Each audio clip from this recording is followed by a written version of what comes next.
Welcome to An Anthropologist and a Cat Discuss Judith Butler.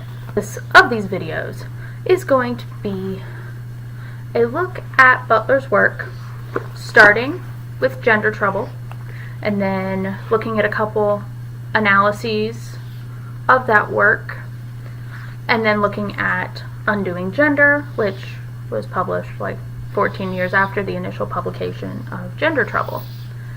So, each video we're going to go through a couple sections of each book, starting with Gender Trouble. Would you like to say hi? Yes, this is An Anthropologist and a Cat Discuss Judith Butler. There is a cat here. You could probably hear her breathing. She has respiratory problems. Anyway, so for this first video, we're going to look at Chapter 1, Sections 1 and 2. So for this video, we're covering women as the subject of feminism and the compulsory order of sex, gender, desire, which for modern feminism could be argued sex, gender, sexuality, but divergence. So, one of the first things Butler says is that feminist theory has assumed that there is some existing identity understood through the category of women who not only initiates feminist interests and goals within discourse, but constitutes the subject for whom political representation is pursued. Now, this has become a very relevant point lately because of the Women's March. And a lot of this comes from a discussion of who actually fits the identity of woman. Is it because you have a lot of argument within feminism, or at the very least womanhood, that questions the inclusion of trans women, the full inclusion of women of color, and a lot of other issues that you'd think wouldn't be bothering an issue that's all about women. But Butler continues, and actually makes a very good point about this, that even the classification of women under the umbrella of woman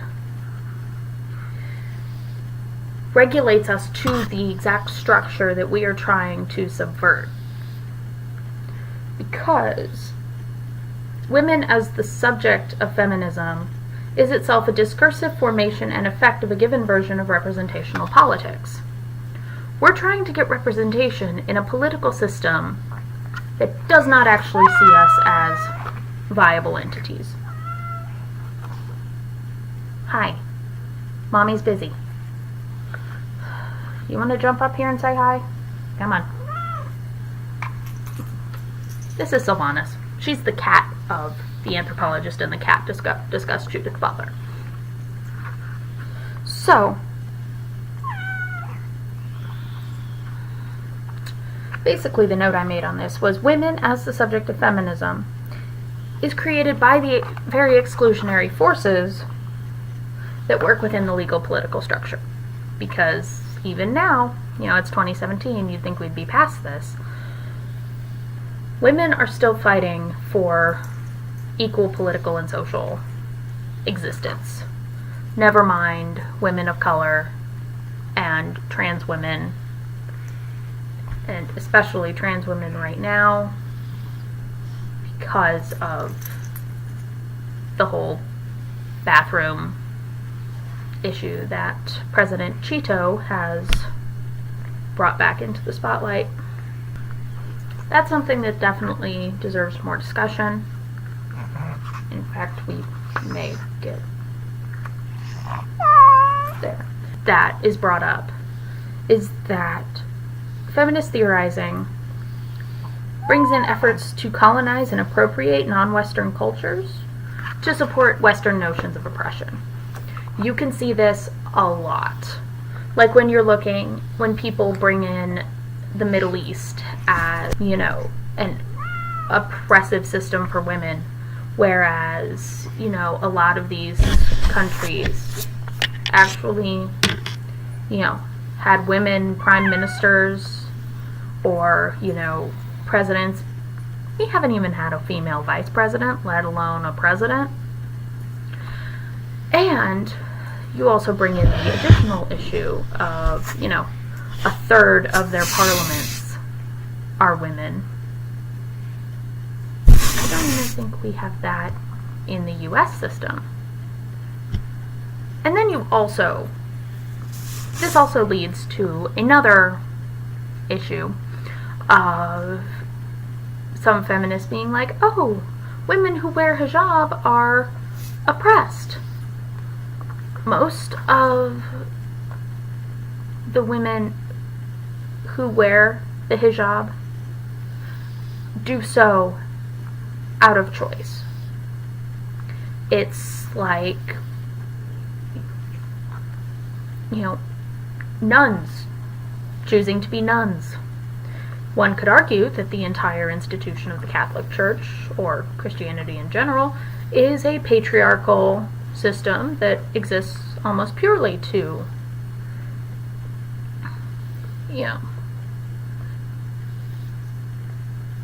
patriarchal system. Doesn't look good for women. Women are not forced to become nuns in this day and age.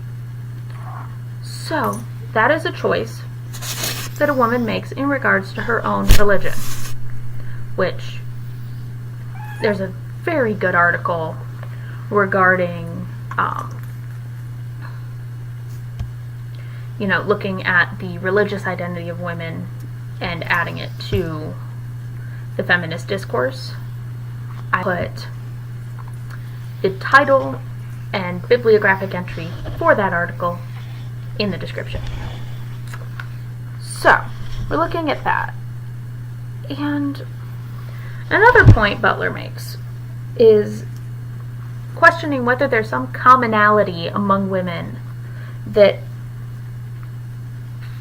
pre-exists our oppression, or if the only thing we all have in common is the fact that we're oppressed. It brings forth an interesting point as to whether or not women actually have anything in common outside of our oppression. This is not to say that we don't, but it definitely brings forth an interesting point. Because aside from pronoun usage and in some cases genitals, but that's a completely different issue for a completely different video that may become a separate video series. We'll see. So we have to look at that. That's important. And then Butler continues, actually most of Butler, this entire chapter is just talking about, the inclusion of different women and our identities as women, which are all very important things, as we have discussed. But our unity as women is brought down by the politics of representation, because you can look at pretty much, take the Women's March for example.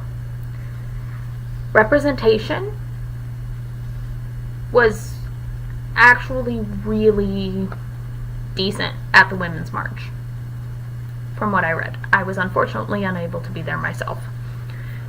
So, what this means is that feminism and the definition of womanhood actually needs to include not only white women, but poor women, women of color, trans women, disabled women, pretty much any group that is affected by sexism, ageism, ableism, racism.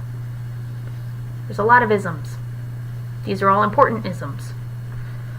They're important and they need to be recognized. So, moving on. The whole discussion of sex, gender, and sexuality, or as Butler says it, sex, gender, and desire, looks a lot like... Okay, so I went and grabbed my handy dandy whiteboard. That's a cattail. Literally a cattail. Okay, no distractions. So, if we look at when you're born, this is not including intersex people right now, but that representation is also incredibly important. You are assigned a sex, either male or female. From there, your gender is assigned, which is problematic, as either a boy, girl, or boy, man, or girl, woman. Now, from there, sexuality can get, interesting, which is problematic for a lot of people to understand, because this is important. This is very, very important. So, coming back to Butler, we also have the issue of the assumption of a binary gender system. Gender, at this point, is not binary. People will argue that it's binary, but we really need to get past a binary system, the dichotomy of you can only be a boy or a girl. Because what this does is it erases the, gender identities of intersex people, of genderqueer people, and honestly, we're better than that as a society now. Well, we should be. We're not, but we should be. And then, because a lot of this also deals with the sex is equal to gender, which we all know it's not. Or at least we who are watching this video. No, it is not. Because the whole idea is honestly a little messed up. Like, sex does not equal gender, because once again, it's erasing the identities of intersex, genderqueer, and other people, which is not cool. Like, don't do that. So, that's something we have to acknowledge, because right now the sex-gender dichotomy is actually only making things worse.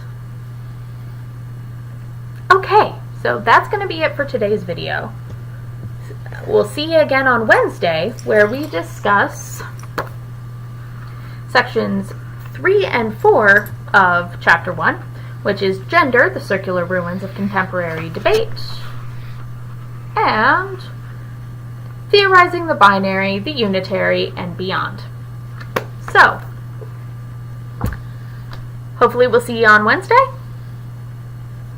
and let's all work together to make the world a better place. Okay, bye.